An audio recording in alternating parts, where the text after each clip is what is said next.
Hello, everyone. Welcome back to Sit and See. I'm Dr. Jared Jones. My research specialties are ancient systems of meditation, the cognitive science of meditation, Buddhist philosophy, and the philosophy of science. This is Sit and See, and it's an invitation, it's a class, it is uh, a play on the classic Buddhist phrase come and see, come look for yourself, come check it out.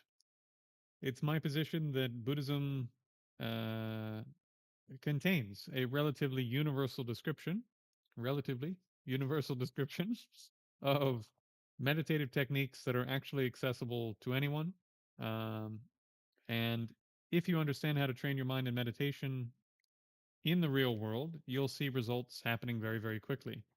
I think part of the problem with modern meditation is that quite often, unfortunately, modern meditation is being taught in a way that it will only be highly effective while done in a highly intensive retreat setting. And so it's my intent to teach people a series of techniques in an order that should produce results while you're living in the real world, which will also allow you to take more of your retreat experience into the real world as well. So that's why we're here. Sit and See is an open meditation class, which I'll put into the chat, where I also answer some questions for people that are popping in and out in theory of the class to get a little bit more insight on what meditation is, how it works, and so on and so forth.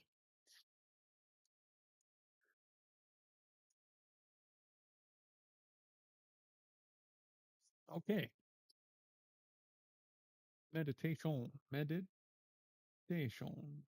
only, please. Excellent. So I have that in the chat now. That is that. Right. So you are welcome. If you're new, just pop whatever questions you have about meditation practice into the chat.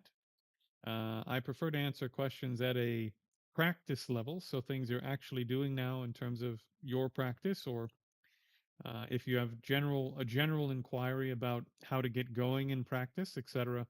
Those are the kinds of questions I try to answer in these sessions, rather than just general questions about Buddhism or Taoism or meditation stuff in general, if that makes sense. I try to keep it at the level of practice as much as I can. I also do open Q and A's. Some of you know, but this is not that class. So while I'm waiting to see if questions happen to float in, what is on my mind? Well, I had a lovely conversation. I'm not going to say what the organization is yet because that's just not how these things are done. But I had a really lovely conversation by email today with a fairly high-profile organization um, about Neil Ripsky's lineage of 18 Lohan Palm. And yeah, there could be some exciting developments in the next few months in regards to that lineage if things go well with this organization. I'll say that. So quite pleased that there is some interest in the wider community of martial arts practices and Shaolin related things about his lineage and his practice. That once again, more and more and more things are passing the sniff test, so to speak. Okay, so what else is on my mind? Yesterday, there were a lot of questions about the general structure of meditation, and quite a few people have reached out in the last 48 hours about the early stages of practice and the signs of having made progress in practice. And so I'd like to cover that just a bit.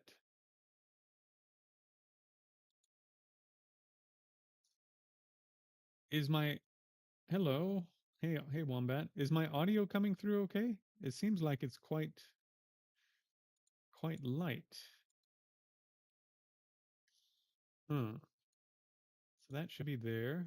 Okay. Yeah, my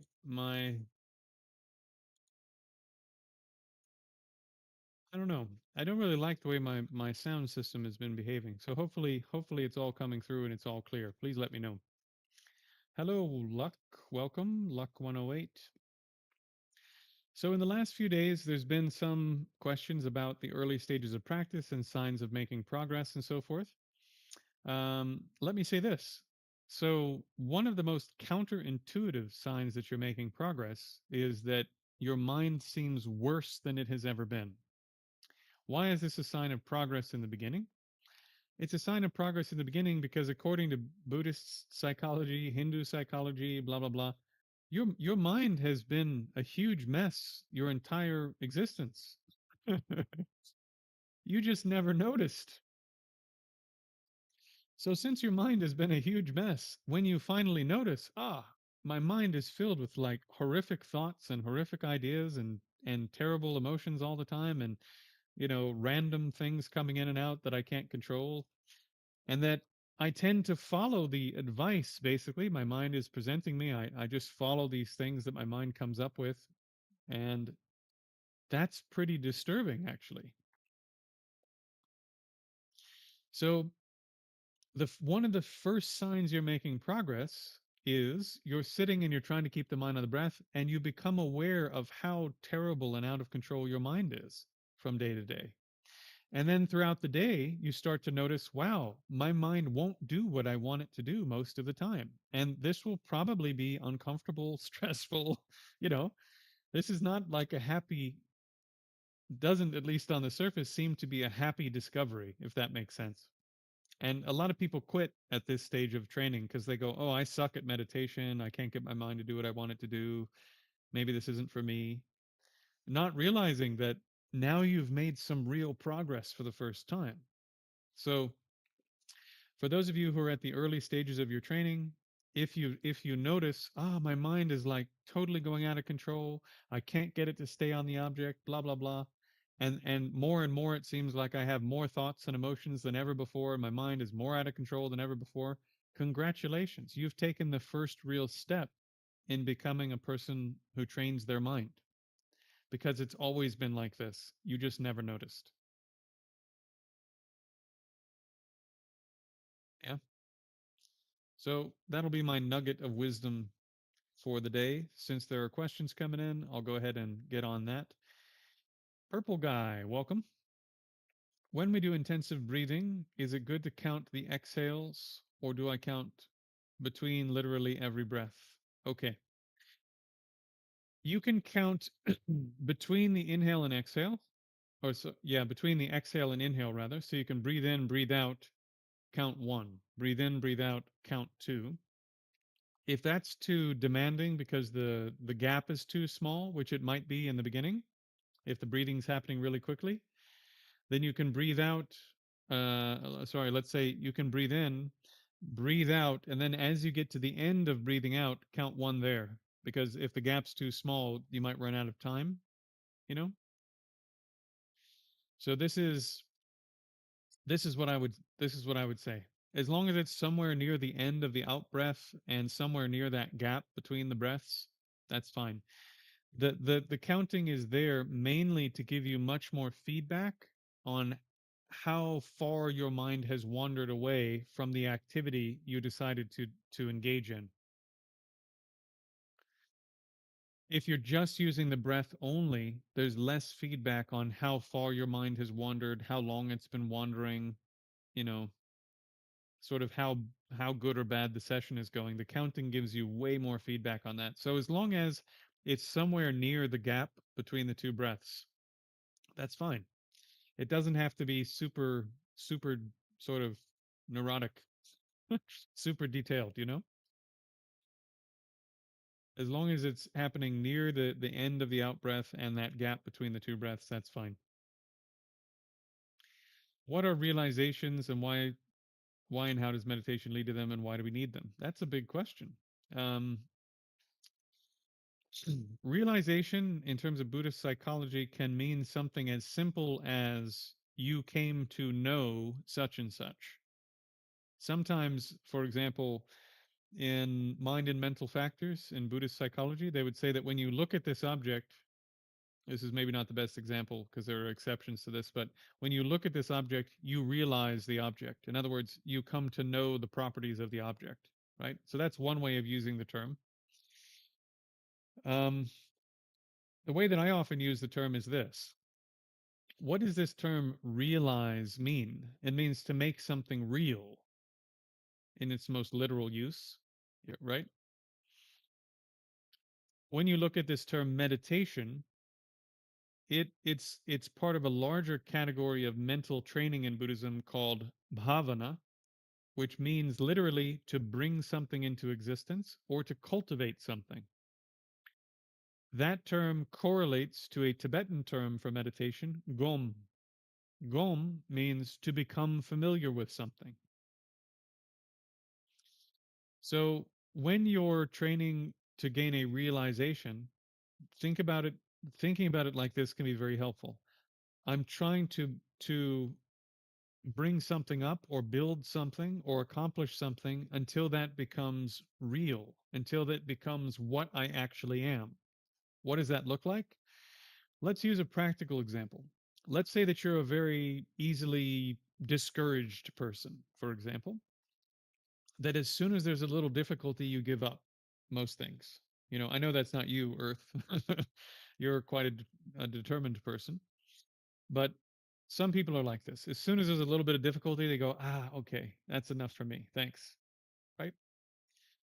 So, right now, you could say you have a realization of discouragement because discouragement comes up easily, automatically, right away when there's difficulty. So that's what has been realized. That's the real thing that's occurring now.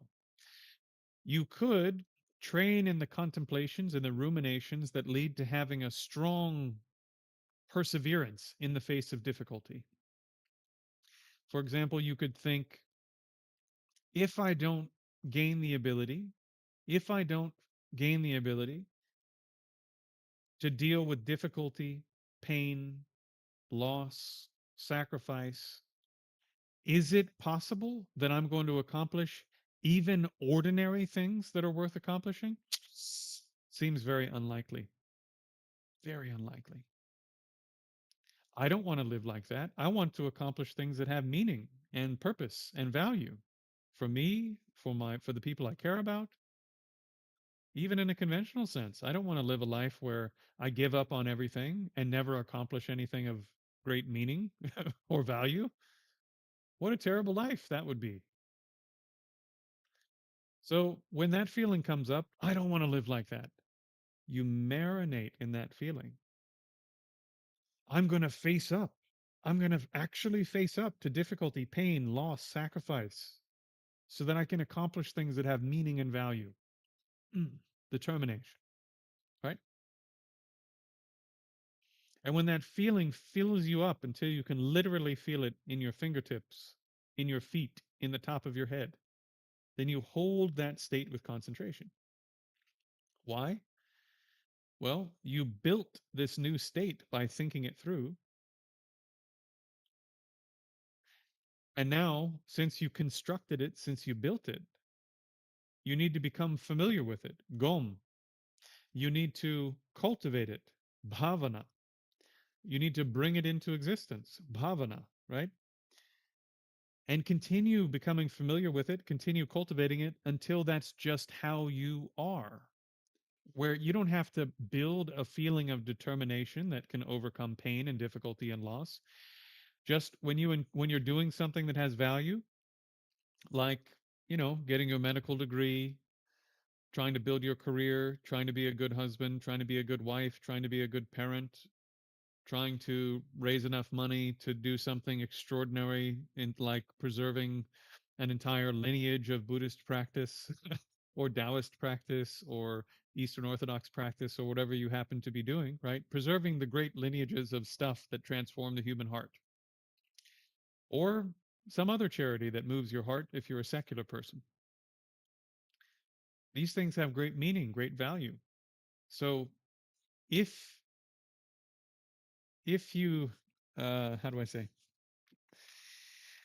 So you cultivate this feeling of determination to do whatever it takes to face difficulty, pain, loss, sacrifice, while pursuing these things. You cultivate it again and again and again and again until your discouragement mind goes away completely. And this determination mind is there automatically when you encounter difficulty. The pain comes and you go, I'm doing it anyway. The loss comes and you go, I'm doing it anyway. The self-sacrifice in terms of time or this or that comes and you go, I'm doing it anyway. Because you've built up this feeling and you don't have to construct it anymore. You built it up, you made yourself familiar with it through doing concentrated meditation on it, and now that's how you are. That's a realization. It has been made real. It's been made actual.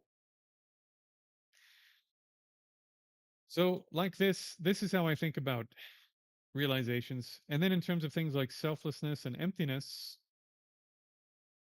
it's a little bit different, but it's similar. So in terms of selflessness, for example, if you're following the Nalanda version of the psychology, they would say you start with a wrong view. And so all of your ideas, they're basically aimed at the wrong idea, right? Everything exists independently. Everything exists inherently. Everything exists with its own qualities and its own identities. And then somebody that you respect, maybe like the Buddha or a monk somewhere or whoever, says, actually, it's not like that. And you go, what do you mean it's not like that? And then you have doubt. Doubt being defined as your mind wavers between two different positions. So then you have doubt. And the doubt is mostly aimed at the wrong information, but you heard someone you respect say it's not like that. So there's a little part of you that sort of veers over here from time to time. And then you study it a bit. And then you have equal doubt, they say, equal doubt, where you can't decide. You're kind of 50-50. You've studied it a bit. You found out, you heard some guy on the internet say, show me where the mountain is. Show me where the mountain begins and ends. You thought about it and you realized you can't do it. As you know, you wish you could, but you can't find where the mountain begins and ends. Right. And so now you have equal doubt. And then you train in meditation, your concentration gets better, and you start having non dual experiences. And this happens and that happens. And then you have more evidence and you go, I'm pretty sure these Buddhists are right about this selflessness and emptiness thing based upon reason, experience, argument, blah, blah, blah, blah, blah. But you still have doubt. There's a little part of you going, but maybe they're wrong. Things really do look inherent. And you do a little bit more work, even more arguments collected, and then you have what's called a correct assumption, where you don't have any doubt anymore. You're 100% convinced that things are empty and selfless.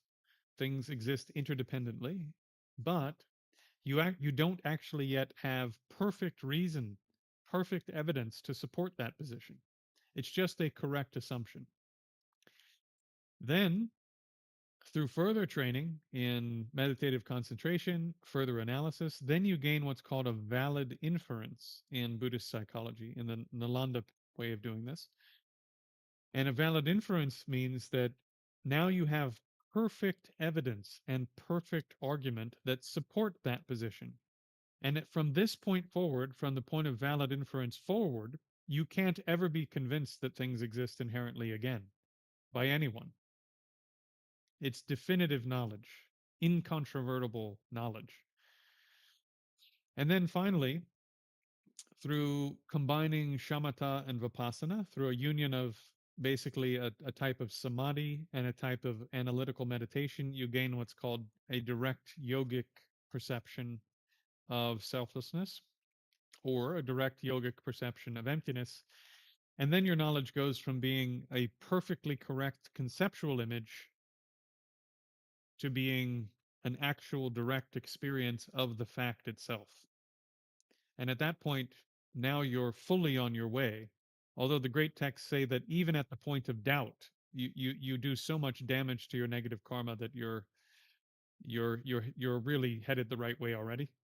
Some texts say that you'll never take a lower rebirth again if you get a valid inference, just the valid inference.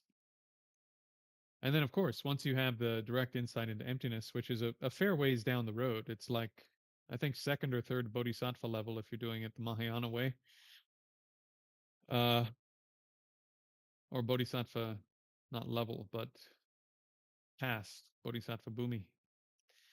Um, after the path of preparation, I believe. I think it's on the path of accumulation or the. Oh no, no, it's on the path of seeing. Sorry. Yeah, so it's a fair ways down the road. Right. Anyway, so long story short, to turn your conceptual understanding of emptiness into a realization of emptiness, you have to become increasingly familiar with emptiness, right? Through meditation, contemplation, argument, logic, blah, blah, blah, blah, blah, until it becomes a direct experience. Once it's become a direct experience, now it's become real. You have a realization of emptiness. You have a realization in the sense that you have the correct information at the level of valid inference because your knowledge is incontrovertible, but it's not yet a direct perception. So I don't know if that helps. These things are quite detailed in the text. How can anything be realized? Okay. When have you officially become a stream enterer? You know, the exact sort of point at which you become a stream enterer, I think it depends a bit on which school you're asking the question. But the criteria for a stream enterer, in my understanding, is that that's a person now who has enough momentum in terms of their karma that they're never going to veer off the path. They are headed towards the goal. They will attain it. Period. Exactly at what point that happens, there's a bit of debate. Um, and in all honesty, it's not a subject I've studied a huge amount because I've always been more of a, as you have all probably noticed, I've always been much more interested in what is the actual stuff I need to do that I can do here in the real world to actually make these realizations that are being described in Buddhism happen. Because that's at some point that's what leads to stream entry, you know. If I can do the work, eventually I'll have stream entry. So this has been my main focus. Okay, how can anything be realized? Well, everything, how to say. So the raft analogy is not saying you give up the result, and this has to be understood very well. A Buddha doesn't stop being ethical, for example. A Buddha doesn't stop being generous, for example. A Buddha doesn't stop having loving kindness and compassion. A Buddha doesn't stop having concentration. A Buddha doesn't stop being patient when they attain the final goal of the system. What they're giving up are the methods they used to become those things. It's a bit like saying, I mean, to use the actual analogy from the text, you build a little raft out of the stuff that happens to be there on the shore that gets you from one side to the other. And there's no reason once you have done what that stuff can do to pick up the raft and put it on your shoulders. But that doesn't mean that you then ford your way back across the river or something. You've attained the purpose of the method. The method was leading to the realization. Now you have the realization. So the method of training in ethics was leading to you being ethical. The method of training in generosity was leading to you being generous. The method of training in patience was leading to you being a patient person. The methods for training in compassion were leading to you being compassionate. So you don't abandon the result. You just don't need the method anymore because you've attained the result. That's just how you are now. Does that make sense?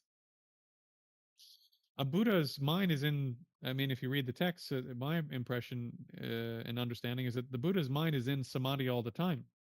You know, the Buddha doesn't need to train in samadhi.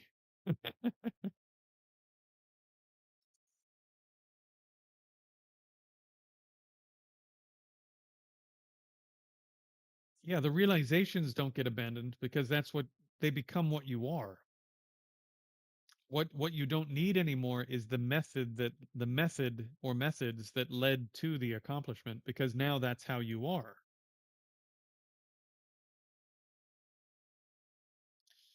Yeah. Very good question. Very good question. And this is also why, a lot of people are like, oh, I don't need the raft. Buddha said you just kind of throw it all away, and I'm working on throwing it away. And it's like, no, man, you're you're in big trouble if that's what you think, that you need to throw it all away. You know, that's not even close to what's going on in this system. What happens is you attain the result, you become the result. And then there isn't a need for the thing anymore that led to the result, because you are that now, or you have that now. Hey, Ty, welcome.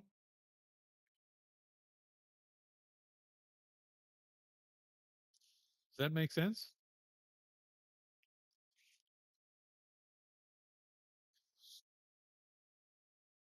Okay.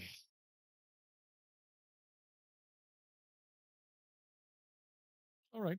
Well, let's do a bit of practice. I do have to leave on time today because I have a class with one of my teachers on Wednesdays. So let's do a bit of practice. Um, yes. Yes. Okay, good. Everyone is satisfied.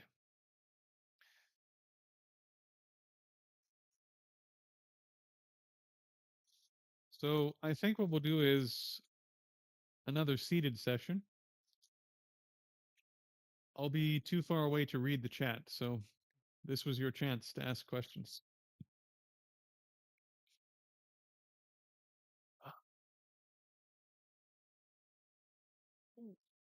Okay, so just assume a comfortable posture.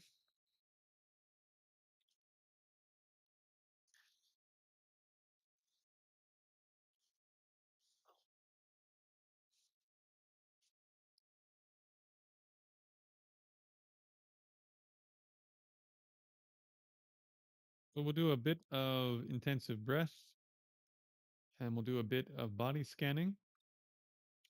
And then, since there are a few people that are going into sort of the transition between bodily awareness and Mahamudra style practice, we'll do a little bit of that. So just start with intensive breath. So what this means is placing your attention on the breath with great force, great intensity. The breath is normal. The force of your will, the force of your intent is very, very, very, very strong. Think about it like this. Your mind has a extremely strong habit of pushing its bandwidth out into your five senses, so that you're aware of your body, so that you're aware of vision, so that you're aware of hearing and smell and taste, and so that you are also at least somewhat aware of your own thoughts and mental content. And what we're attempting to do with intensive breath is, with as much force and intensity as possible, take all of that bandwidth and basically violently cram it into one tiny box, which is the sensations of breathing on your nostril and the counting of the breaths that you feel on that one patch of skin. If all of us could do this practice in an ideal way, literally everything else in the universe would disappear except for the sensations of breathing and the counting. And that's all that would exist for the period of 5 minutes. Since that's not what's going to happen, we need to struggle with every ounce of our being to try to pull our attention in and get as close to that as we can.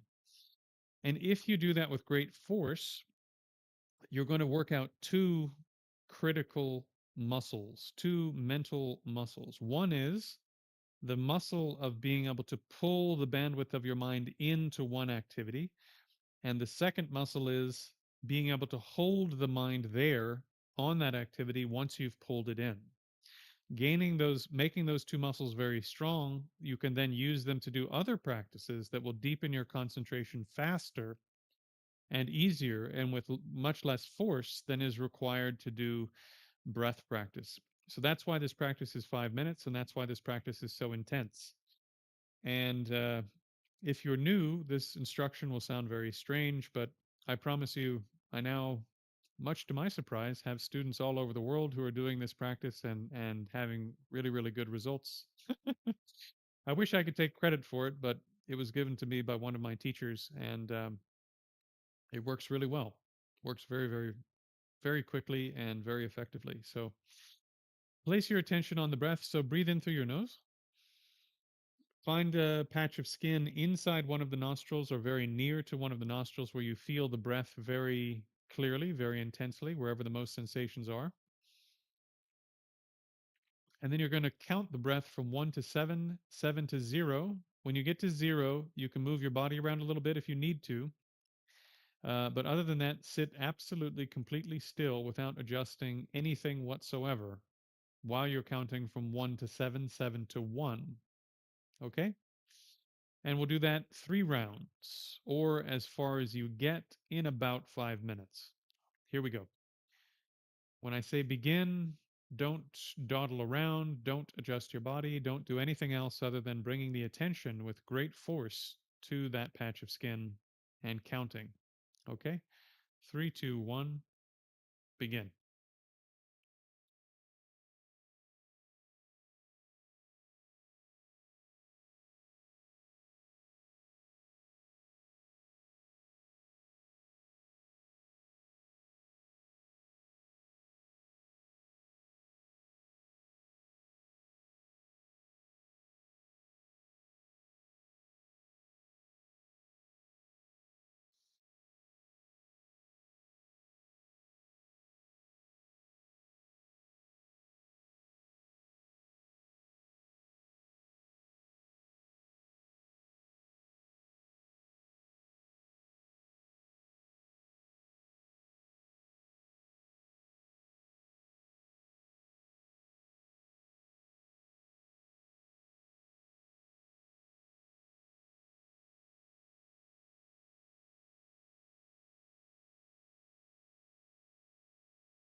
Okay, let your mind relax for a few breaths.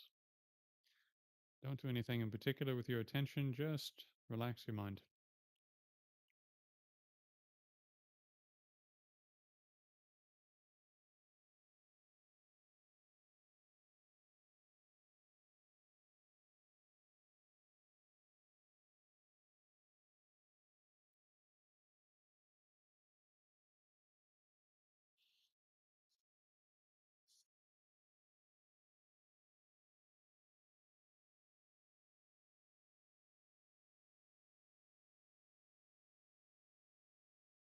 To enhance the quality of the calming aspect, as most of you know, I generally teach body scanning starting from the feet or the toes, and I move upwards to the head because this calms the mind, but it also increases lucidity or awakeness to do it in that way.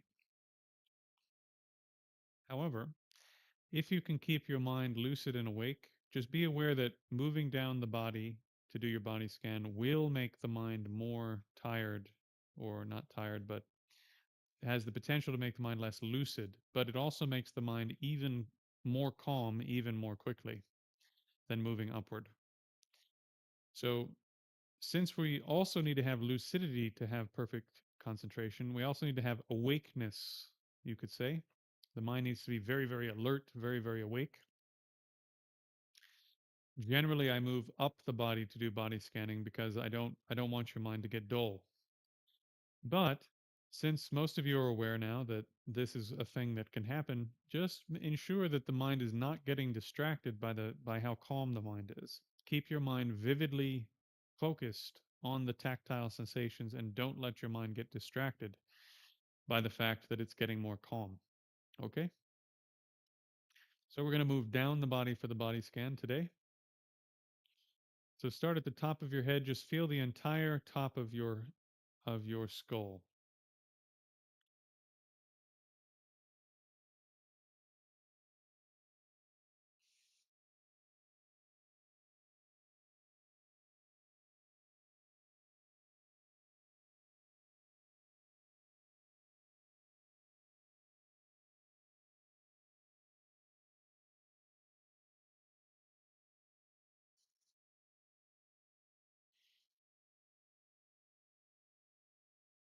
From there, just spread your awareness out to encompass the whole skull. So the left side, right side, the back of the skull, the jaw, inside the mouth, the nose, the ears, inside the nose and the ears, the eyes, the eye sockets. Just let it pervade the entire skull.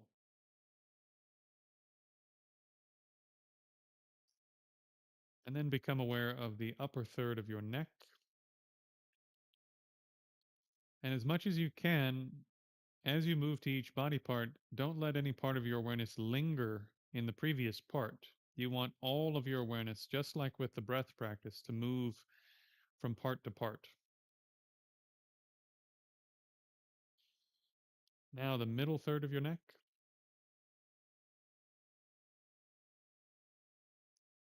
and the lower third of your neck,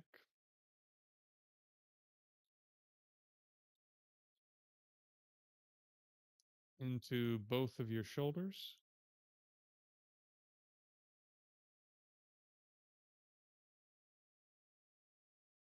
both of your bicep regions,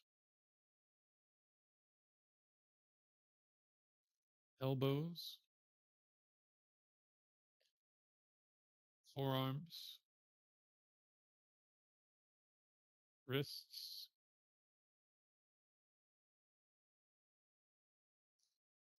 palms, and the back of your hands,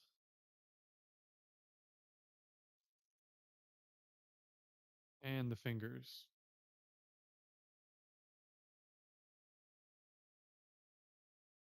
Now, rather than jumping, slide your awareness back up the arms until you arrive at the chest.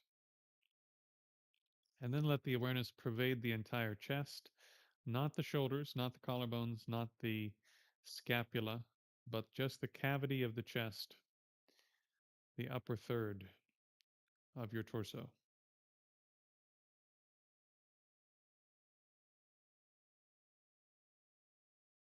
Now, the middle third of your torso, what I call the diaphragm belt,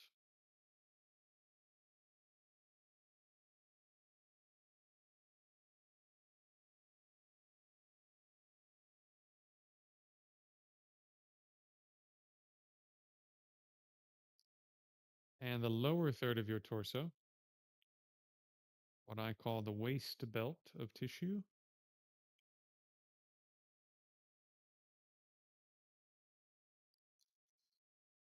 And then, although it's technically part of your torso, also I count the hips as a separate entity for the sake of training and concentration on the body. So now place your awareness in the pelvic region, front and back.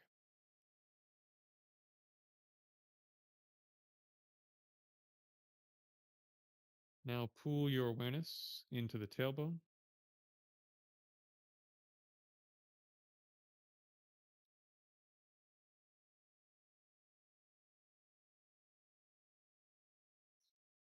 slide forward to the anus,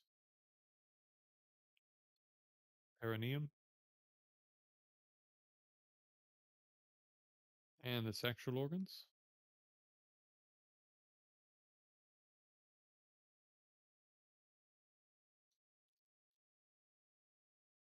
And then slide back until you arrive at both hip sockets, both hip joints,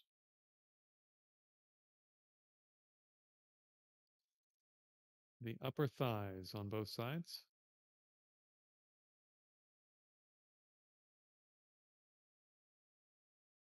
lower thighs, knees,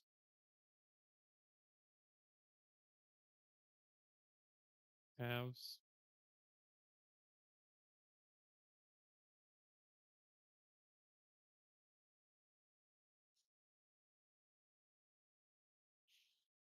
ankles,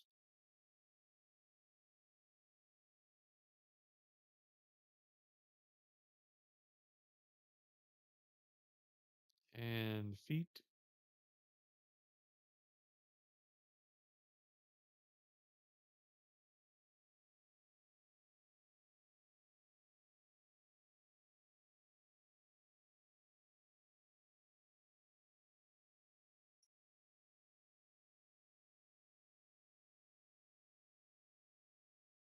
Now become aware of the top of the head again.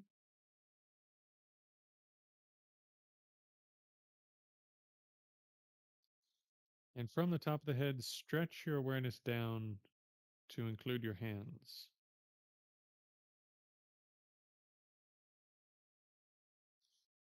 And then stretch your awareness down to include your feet. This is what I call 5 points meditation, which is meditation on the top of the head, the hands, and the feet.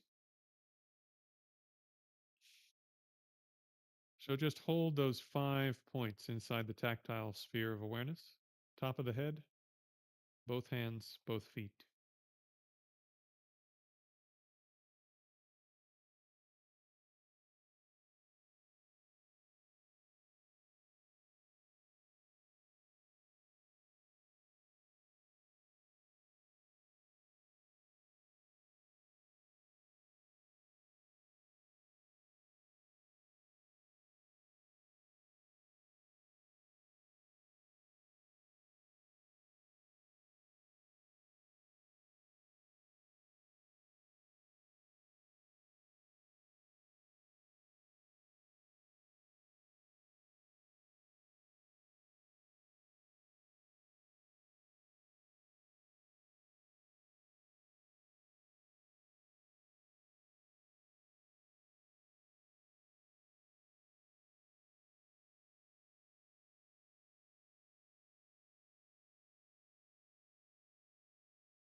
Hey, Hans.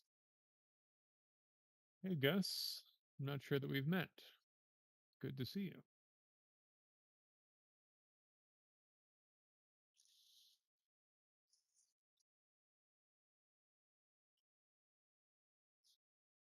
So, in terms of the progression of training techniques that I teach, the 5 points meditation is the first one that I teach for people to start taking their practice into real life.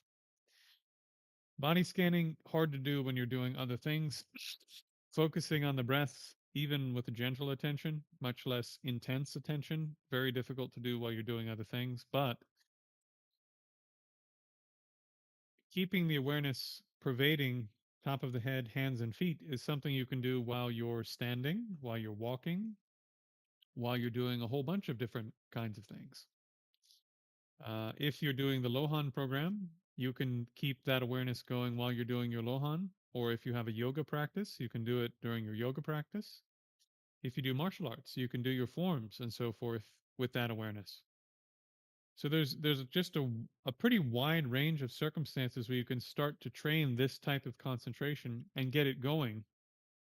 And it acts as a bridge between types of meditation where you're resting the mind on an object and types of meditation where you're resting the mind on the mind or some aspect of the mind.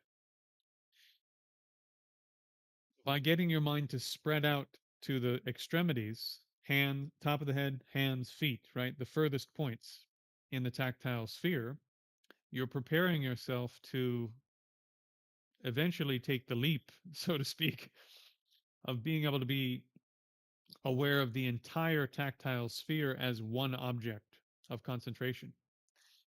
And since that sphere appears naturally without you having to generate it or do something or keep your attention specifically in one place, once you get good at this and you get good at doing it with vision and hearing and the other senses, then these become techniques you can take on the road.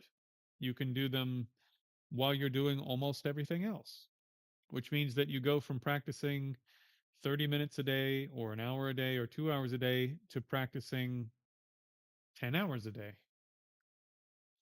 And now there's a chance that you can become an Olympic athlete of meditation, right? Because to be an Olympic athlete of meditation, you need to be training 5, 6, 7, 8, 9, 10 hours a day. Uh, yeah, and if you're living in the real world, it's hard to do this unless you have the right kinds of practices that allow you to extend your practice into more and more and more activities. Yeah.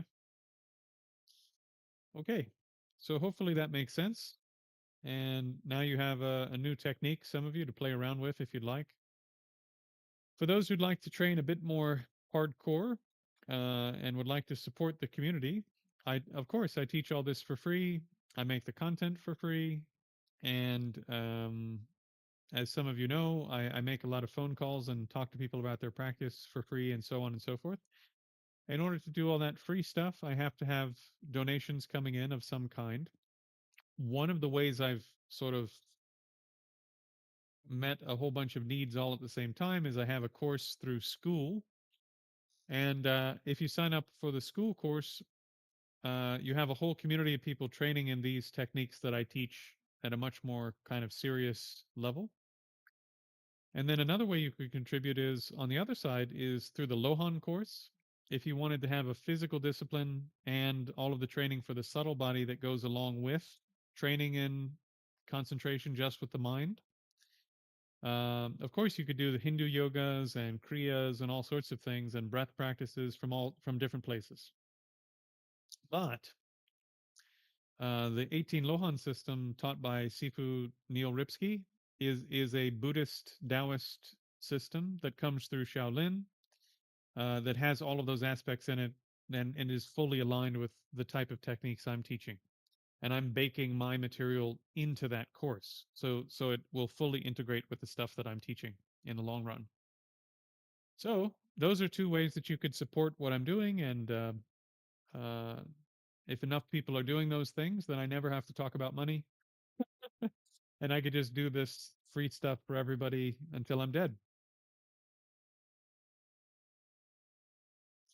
Sammy asks, open awareness or single pointed concentration, which one is beneficial? They're both. You need to have both skills. you need to have the skill of being able to take your attention and zoom it in and place it in one on one thing and analyze it and go, okay, what is this aspect? What is this aspect? What are these two things doing? How are these two related? Is there a gap? Is there no gap? Boom, boom, boom. And then to be able to zoom out and look at the whole picture or look at a subset of the picture and then look at the whole picture. So you need to be able to zoom your mind in and out depending upon what type of activity you're doing. So you need both skills.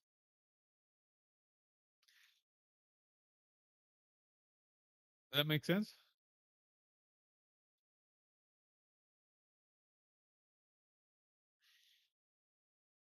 In terms of gaining insight,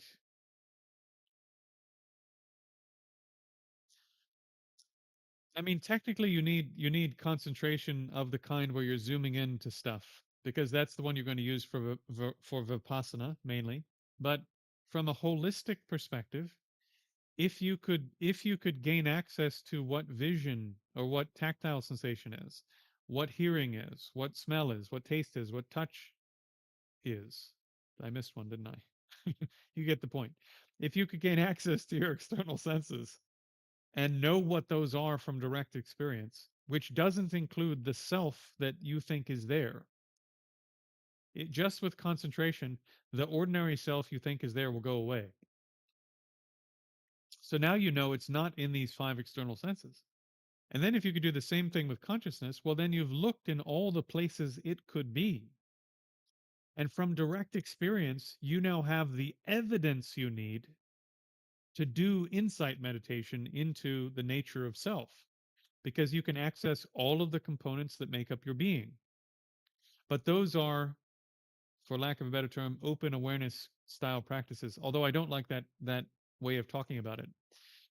The modern definitions for these states, they're incomplete, not according to me, according to the people who came up with them. So these terms aren't actually that good, even according to the people that use them in Western psychology. So open monitoring, open awareness is not actually not very good terms. What you're doing is learning how to abide on the fundamental qualities of each one of your consciousnesses. First, the fundamental qualities that are conventional, and then the fundamental quality that is ultimate. So it's not like you are sitting there openly monitoring something, because if you gain concentration on the visual field, you go away. There's no you monitoring anything. So again, it's just the language is wrong. I don't know how to put it better than, I mean, the classics, they've done a good job of describing, of putting things in good terms. Okay, my friends, I should hop off because I've got a class in just a bit here with my teacher, one of my teachers, and we shall pick it up tomorrow. Okay. Thank you for coming. Thank you for attending. Okay, I'll answer this one. At the 5 points, burning hot, whole body, what to do according to your system? 5 points, burning hot, whole body. Right. I mean, the body might feel strange as you gain more capability. All sorts of things are going to happen and they go away, most of them. So don't worry about it. If you start to feel heat in the body or movement starts to happen, or, you know, the hands might feel really hot, the feet might feel really hot. The whole body temperature might warm up. All of that's normal and okay. And most of it, most of it will go away, you know? So don't worry about it. That's what I would say. I mean, there are practices you can do later on where you're working with some of those things that happen in a more sophisticated way, but in the beginning, it's sort of like a just one of the many hundreds of odd things that will happen when you do practice that you don't need to worry about too much in the beginning. Okay? Okay, my friends. I will talk to you all tomorrow. Cheers. Thanks for coming.